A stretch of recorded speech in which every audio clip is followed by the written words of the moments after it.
Hello, this is Ruslan Belov with you. Today is an important day, the negotiations in Istanbul. And Zelensky, do you know who he dragged along with him? The Minister of Defense, the Foreign Minister, and Yermak came personally, even though no one invited him. He demanded that Putin come to meet him. And who is representing Russia? Not even Lavrov or Ushakov, but Medinsky and some third-rate figures. Honestly, this is nothing short of open humiliation of Zelensky. They are showing him his place, Ukraine's place. This isn't Putin, this isn't Lavrov or Ushakov. This is Medinsky and a bunch of deputies. We'll see how Zelenska reacts. She hasn't yet. Meanwhile, the fighting on the front continues, and the situation for the Ukrainian armed forces is as bad as it gets. We're seeing powerful advances by the Russian army in recent days. Let's open the map. So friends, although the media noise around the negotiations is drowning out frontline news right now, it's no less intense at the front. I would even say it's getting hotter. The battles continue, and we once again have very good progress, even better than yesterday. The front line of the Ukrainian armed forces has collapsed again in one sector. And let me tell you, it collapsed hard. I honestly didn't expect it to be this bad. But let's go over everything step by step. If yesterday we moved from north to south, today let's go in the opposite direction, from south to north. So on the Komarovka direction, as I showed yesterday, we had advanced 2.5 kilometers. Now we are consolidating the achieved positions and attacking in two directions, toward Novopol and Zelenoy Pole. The distance to each is about the same, 2.3 kilometers to Novopol and 2.4 kilometers to Zelenoy Pole. Just the day before yesterday, reaching Zelenoy Pole required advancing 5 kilometers. Now, thanks to our progress, that number has been halved. In the area of Shevchenko and Volnoy Pole, there's been no progress. We have to admit we're stuck there. Around Komar, the battles are ongoing for Fyodorovka. The Russian army controls about half the village. But there's an important nuance. Earlier, the focus here was on reaching the road and thereby encircling the Ukrainian garrisons in Bogatyr and Otradnoye. But now the emphasis and the intensity of fighting have significantly decreased, because even without reaching the road, those objectives are already, or almost, accomplished. In Bogatyr, our troops are finishing up. If any Ukrainian forces are still there, they're either hiding in basements or are already casualties. The village is still being cleared, and that's why the Defense Ministry hasn't officially announced its capture yet. The advance from Bogatyr toward Otradnoye has already begun. Nearly 2 kilometers have been covered, and our troops from the south have already come very close to Otradnoye. In the morning, there were reports that our assault groups had entered the village. I'll clarify, the source isn't mine, so I can't fully vouch for it. But considering that as of yesterday morning we had just 1 kilometer left to go, the entry into the village is more than realistic. Regarding the area in front of Dnipropetrovsk region, you can see the grey zone is expanding more and more. It has already reached not just Novonikolaevka, but also Moravka. I won't spoil anything ahead of time, but you'll see for yourselves soon how these areas will start turning red on the map. Now let's move on to a very powerful breakthrough. Without exaggeration, this is a local collapse of the Ukrainian front line, which even forced them to announce an evacuation yesterday in Druzhkovka. We're approaching the most interesting part of the front. But before we get to the biggest breakthrough of the day, let's review a few local advances along the way. First of all, just the day before yesterday, during another collapse, the village of Mirolubovka came under our control. And yesterday, we immediately managed to take the next village, Mikhailovka. A neighboring village, much smaller in size, so its fate was sealed the moment Mirolubovka fell. But honestly, I didn't think they'd take it right the very next day. But the Ukrainian armed forces didn't fight for the village, they simply retreated to Novoekonomichne. So now it's just a matter of taking the village of Mirna, and that's it. Then we'll be able to advance on this urban-type settlement from two directions, from the south and from the east. The second local advance occurred in the area of Novoalenevka. Here we are shown movement north of the village. Again, I would say the progress is being somewhat downplayed. They confirm full control over an area of about 750 meters.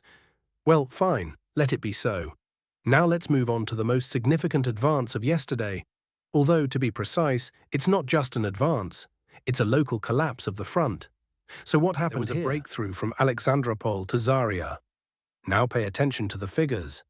The total depth of the advance was over 5 kilometers, and the width was just as impressive, more than 5 kilometers. But it's not just about the numbers, even though they're very impressive. Not just impressive, astonishing. The entire area marked in red here is not a gray zone. This is now a zone of absolute undisputed control by the Russian army. Even American cartographers are marking it as such. So the area that came under our control just yesterday is more than 25 square kilometers. Once again, 25 square kilometers.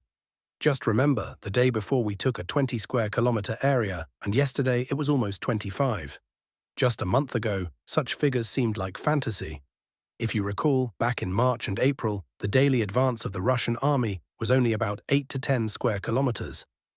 And now we're consistently seeing advances of more than 20 square kilometers, and for the second day in a row, 25 square kilometers. As you can see, the pace has multiplied several times over, and this is just the beginning of the summer offensive. This explains the large-scale collapses of the Ukrainian front lines. But as I was saying, it's not only about the numbers, but about the consequences for the Ukrainian armed forces. What consequences are we talking about? Take a look. See those two villages to the south, Ignatovka and Staraya Nikolaevka. The Russian army hasn't entered Ignatovka yet, but fighting is ongoing in Staraya Nikolaevka. Now, after this powerful push in just one day, the situation for Ukrainian forces in these villages has changed drastically. They are now on the brink of complete encirclement, especially considering the eastward advance of Russian troops toward Romanovka. The corridor for Ukrainian forces to withdraw their garrisons is now quite narrow and under drone surveillance from both sides. And if they delay, as they often do, even by a couple of days, that's it, they're done. So we can expect these areas to be marked red very soon. Meaning, most likely, if the Ukrainian forces are not suicidal, they will start retreating from Staraya Nikolaevka and Ignatovka, and thus the front line will level out along Alexandropol, Zaria, Romanovka. The next target will be reaching the line Yablonevka, Alexandra, Kalinova, Katerinovka. That would bring us to the southern approaches to Konstantinovka. This is precisely what has Ukrainian military analysts so worried right now. And it's understandable. Just a couple of months ago, reaching Konstantinovka from the south seemed impossible, or at the very least, very distant. For them it seemed that way, not for us. We've discussed in these updates how this pocket would be cleared next. And that's exactly what we're now seeing. Now this breakthrough is more than realistic. It's just around the corner.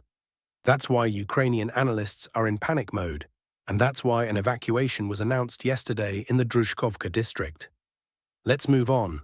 The last thing I want to highlight today is the advance near Toretsk and Chasov Yar. The advance isn't as large in scale, of course, but still very important. We managed to push forward here in the northern part of Toretsk. The confirmed depth of the advance is more than 1 kilometer. The total depth, including the newly marked grey zone, is nearly 2 kilometers. We've reached the junction near the reservoir, and from there the goal is to link up with the positions nearby, clear the newly formed pocket, and then continue moving forward toward Konstantinovka.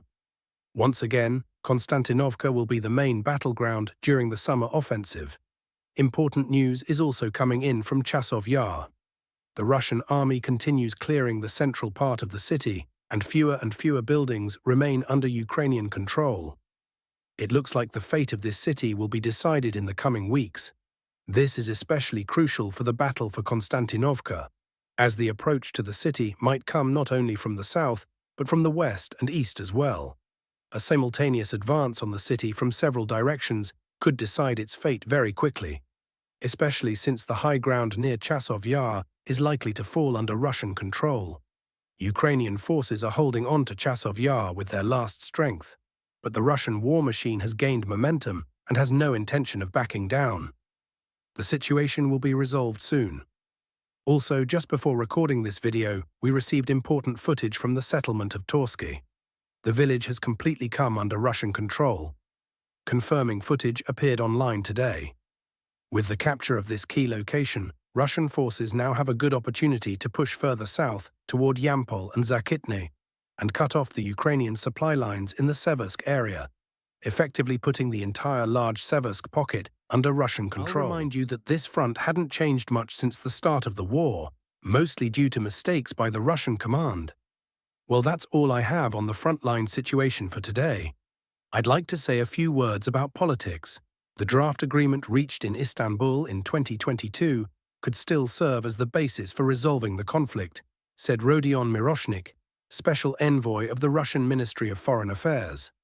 Let's break it down. First, according to Yuri Podolyaka, what was written in the Istanbul Articles in 2022. Ukraine's status, no deployment of foreign troops or weapons, and a ban on military exercises. Russian language as a second official language, lifting of all sanctions. Sharp limits on army size and military equipment, recognition of Crimea's status, and resolution of issues regarding the 4 regions. And the territorial map was included in Appendix 6. Therefore, to amend the agreement and include the changes from the past 3 years, as Miroshnik later stated, it would be enough just to redraw the map in Appendix 6. As for whether Vladimir Putin will attend the meeting, that will depend on Kiev's readiness to agree to all these points. If they agree, of course, Putin will come. If not, well then no meeting, said Podolyaka. However, according to insider info from the Telegram channel Resident, Kiev's Western partners urged Yermak to sabotage the negotiation process by any means necessary. Their goal? To impose more sanctions and initiate a new escalation against Russia, potentially dragging Trump into it. In reality, Kiev's negotiation case is turning into nothing more than a show. Something like stadium means stadium. But this time, Zelensky may no longer be the main actor. Instead, he may find himself fitting into a clear plan crafted by the Trump administration, which is the one that forced him to travel to Istanbul in the first place. On June 6th, the EU will end its trade visa-free regime with Ukraine and impose significantly higher tariffs on Ukrainian imports, according to the Financial Times. After Poland called for protecting the bloc's farmers, the European Union decided to abruptly terminate the special trade agreements that had allowed unrestricted Ukrainian imports into the EU. These will be replaced by transitional measures until the parties update their overall trade agreement. This will have the greatest impact on corn, sugar, honey, and poultry. The duty-free quotas for cheap Ukrainian agricultural products had become a source of income for Ukrainian farmers and for the state budget. However, they also led to falling domestic prices in Poland, France, and other EU countries, understandably angering local farmers and politicians. And that's all for today, dear friends. Thank you for watching. If you enjoyed our content, give us a like and don't forget to subscribe to the channel.